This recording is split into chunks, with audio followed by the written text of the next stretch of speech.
The following portion of Daytime is sponsored by older Lundy, Koch, and Martino.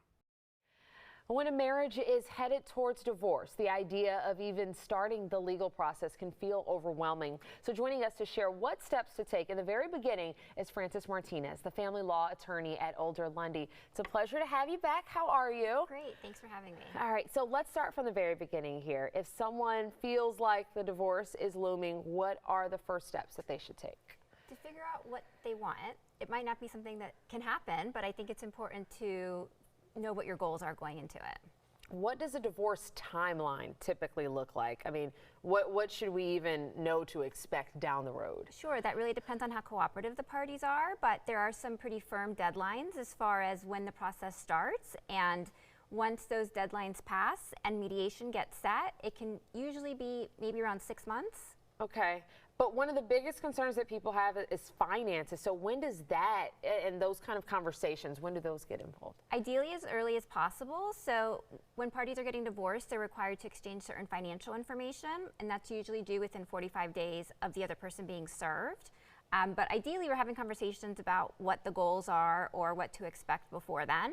And then once they're exchanged and we can analyze that, then we have the more substantive conversations. And divorce can just feel overwhelming emotionally, strategically. What is your approach, or what do you tell people in that regard? Sure, I like to joke that I'm one of the most underqualified, overpriced mental health professionals.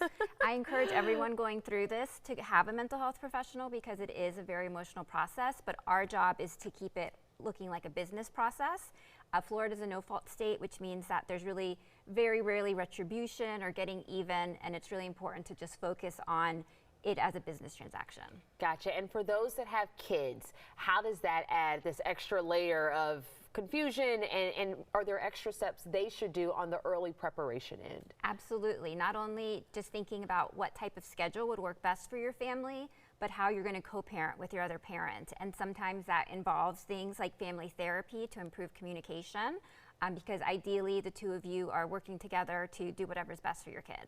Okay. Do you have any other final words of advice for someone if they feel like they're going into this before the attorney gets involved? You will get through it, and just make sure that you keep your focus on the end.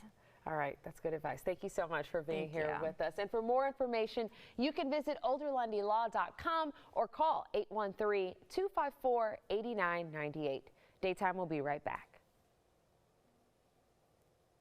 The preceding portion of Daytime was sponsored by older Lundy, Koch, and Martino.